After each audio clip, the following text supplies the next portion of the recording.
تو مسلمان کیوں ماڈل نہیں دے سکے یار؟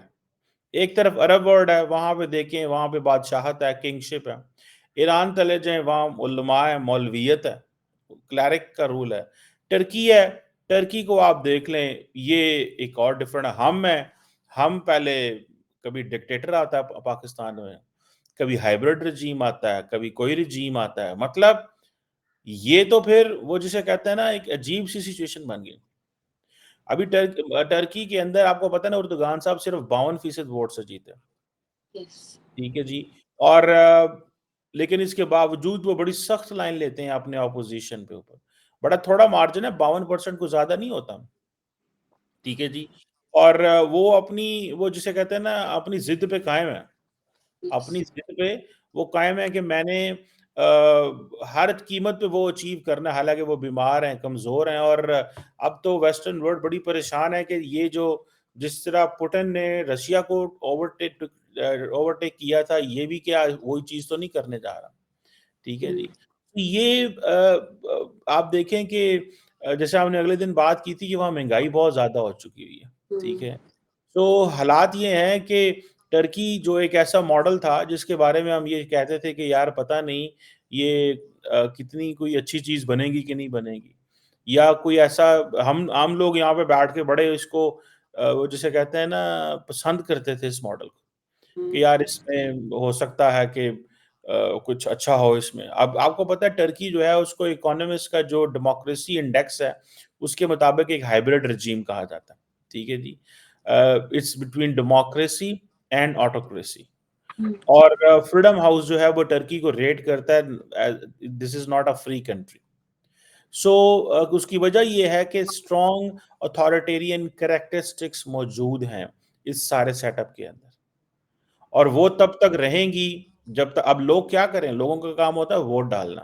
لیکن اگر کوئی اس طرح کا بندہ آ جائے، وہ سمجھتا ہے کہ میرے بغیر ٹرکی چل ہی نہیں سکتا، ٹرکی جو ہے وہ چل ہی نہیں سکتا. ٹھیک ہے جی. اب دیکھیں نا، انہوں نے 1 لاکھ بندے کو فائر کیا تھا، اریسٹ کیا تھا اپنی مرضی کے، پھر ججز لگائے، ملٹری میں بندے لے کے آئے، سیول سرونٹ لگائے، سب کچھ کیا. ڈیسینٹ انہوں نے بالکل ہی ختم کر دی. آج وہ کدھر پہنچ گئے ہیں؟ آج وہاں سے کاروباری لوگ نکل رہے ہیں، کاروباری لوگ چھوڑنا چاہتے ہیں. ٹھیک ہے جی. لوگ سمجھتے ہیں کہ یہ جو لوگ ہیں یہ ہمیں اب آپ دیکھیں نا ٹرکی ہم کیوں جاتے تھے. میں جب ٹرکی جاتا ہوں یا آپ ٹرکی جاتی ہیں یا دنیا کا کوئی اور بندہ ٹرکی جاتا ہے تو وہ کہیں جی وہاں پہ انٹرٹینمنٹ ہے، گھومنا پھرنا ہے، انجوائے کریں گے، مزہ آئے گا، ایک ویسٹرن ٹچ بھی ہے، مسلمان ملک بھی ہے. پاکستانی جب مسلمان ادھر سے کرپشن کے پیسے لے کے ٹرکی گھومنے جاتے ہیں تو وہاں جا کے خوش ہوتے ہیں، وہاں حلال فوڈ ملتی ہے. ٹھیک ہے نا کہ جی حلال فوڈ ملتی ہے، پیسے بے شک کرپشن سے کمائے ہیں لیکن فوڈ آپ کو حلال ملے گی. سو یہ چیز جو ہے نا، یہ یہاں سے آپ اندازہ لگائیں کہ ہماری جو اپروچ ہے وہ کس طرح ہے. سو ہمارے لیے ایک ٹرکی ایک ایسی جگہ تھی کہ، لیکن اگر ٹرکی اس طرح بنتا جائے گا تو لوگ ظاہری بات ہے اس کی اکانومی بھی مشکل میں ہے، انفلیشن آلریڈی بڑھ رہی ہے. سو لیکن وہ ایک ایسا ٹرکی ایک ایسا ملک بننے جا رہا تھا جو ماڈرن بھی ہوگا، ڈیموکریٹک بھی ہوگا، ویسٹ سے الائن بھی ہوگا. تو یہاں پہ میں آپ کو مزے کی بات بتاؤں کہ جو مالدیوز کے موجودہ پریزیڈنٹ ہیں، پریزیڈنٹ موزو، انہوں نے اپنا پہلا دورہ جو ہے وہ ٹرکی کا کیا. That was very shocking. اور ٹرکی کا اس لیے کیا کہ مالدیوز کے وزیر اعظم بڑا اس کو انجوائے کر رہے تھے کہ یار یہ جو ہے نا، ہاں اچھی بات ہے یار، ہمیں ٹرکی کو فالو کرنا چاہیے. اس کے بعد وہ چائنا گئے.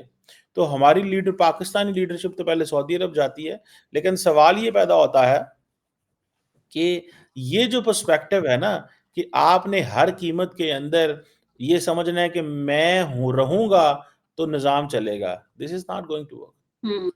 یہ چیزیں نہیں چلیں گی اگر آپ نے انسٹیٹیوشنز نہیں بنائے. میری سیدھی سی بات ہے، اگر آپ نے انسٹیٹیوشنز نہیں بنائے تو آپ نے کچھ بھی نہیں کیا.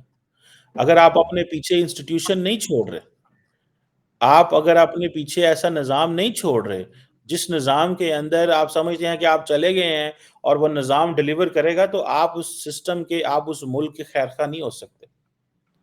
سو یہ جو اپنے اپوزیشن لیڈر کو جیل میں ڈالنا، ٹھیک ہے جی،